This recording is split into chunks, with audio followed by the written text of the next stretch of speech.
तो दोस्तों, नागराज की प्रथम कॉमिक के अंतिम भाग में आपका स्वागत है।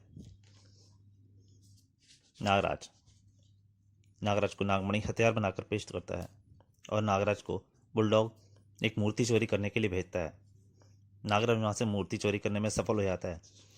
कबीले वाले उसका पूछा करते हैं, परंतु नागराज उनसे बच के निकल जाता है और जाकर राका से मिलता है। राका उस मूर्ति को छेड़ने की कोशिश करता है, परंतु नागराज उसे पकड़ लेता है और जीप में डालकर चल देता है। तभी उसका सामना गोरखनाथ से होता है। अब उसके आगे टाक और नागराज बेहोश हो जाता है। भटके हुए लोगों को सही मार्ग दिखाना उनके लिए सबसे बड़ा दंड होता है। अगर यही इंसान अपनी शक्ति का प्रयोग मानवता की रक्षा के लिए करे तो लोग इसकी पूजा करेंगे। दोस्तों, ये कॉमिक जारी है, पर आपसे फिर से कह रहा हूँ, इस कॉमिक का आखिरी भाग है, अंतिम।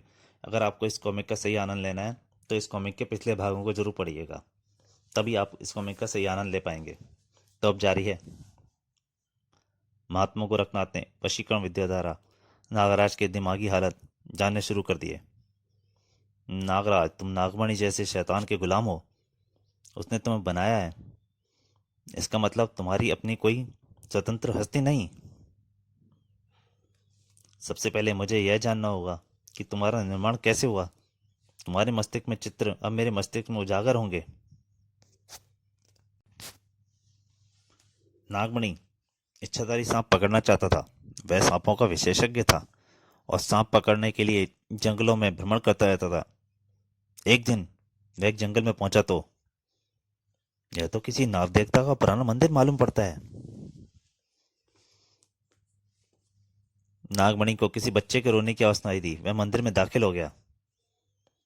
अरे बच्चा, ओह कितना प्यारा बच्चा है, मैं इसे पालूंगा।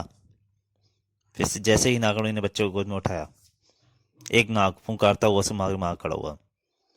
यह तो इच्छाधारी नाग है, मेरी आंखें धोखा नहीं खा सकती।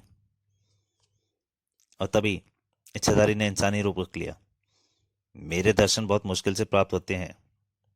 ए इंसान, तू जो भी है, गौर से सुन मेरी बात।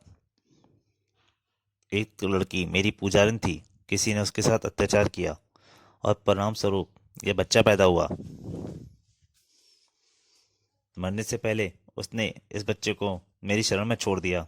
तब से यह बच्चा मेरी जगह में शरण में है। मुझे इस बच्चे के संरक्षक की जरूरत थी, जो इसे पाल पोस कर जवान करे और उसे अपनी माँ के साथ हुए अन्याय का बदला लेने के लिए काबिल बना सके।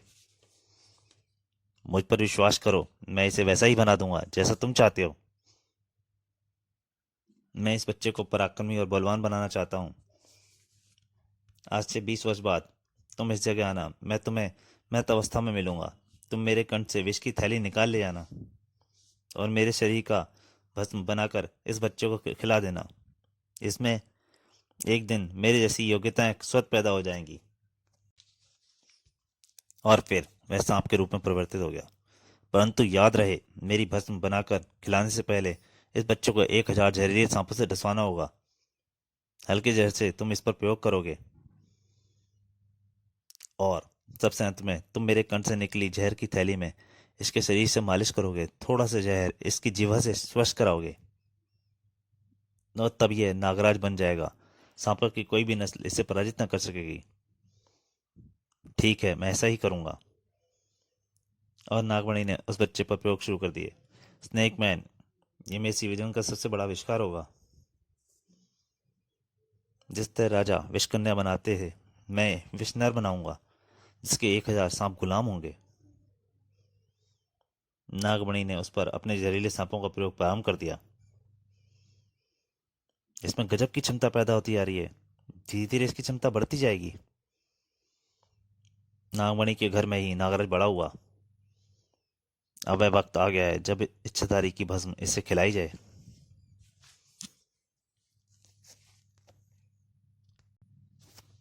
ओहो, अभूतपूर्व! इसके जिस्म की रंगत बदलने लगी। भस्म के बाद नागराज के जिस्म का रंगत बदलने लग गई थी। नागराज का शरीर का रंग बदलता जा रहा था। कुछ दिन बाद यह एक खौफनाक नाग की तरह नजर आ रहा है। इसका चेहरा इंसानों जैसा है। नागराज नागमणि ने उसे दूसरे सांपों से डसवा के देखा। मैं सफल हो गया। नागराज पर मेरा अंतिम प्रयोग बाकी है। नागराज के जिस्म पर इच्छाधारी सांपों के जहर की मालिश की गई, लेकिन मुझे इसके भ्रम पर कंट्रोल करना होगा। अब कुछ वर्षों बाद इसमें इच्छाधारी सांप के सब गुण आ जाएंगे। नागमणि ने नागराज के शरीर में दिमाग में एक चिप लगा दी ताकि वो नागराज के कंट्रोल में रहे। उसमें कैप्सूल फिक्स कर दिया। अब इसकी अपनी कोई इच्छा नहीं होगी। जो मैं सौंपूंगा, जो मैं सोचूंगा, वही इसकी सोच होगी। नागराज, तुम मेरे गुलाम हो। तुम एक ऐसी मशाल हो जो मेरे लिए काम करेगी। हाँ काम, मैं आपका गुलाम हूँ। 1000 सांप तुम्हारे रक्त में अदृश्य हो चुके हैं। जब तुम उन्हें जगाओगे तो वे तुम्हारे हाथों से जिंदा होकर बाहर निकल आएंगे।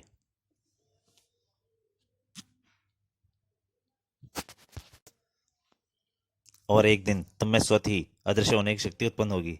तब तुम इच्छाधारी सांप की संपूर्ण योग्यताएं प्राप्त कर लोगे। इस तरह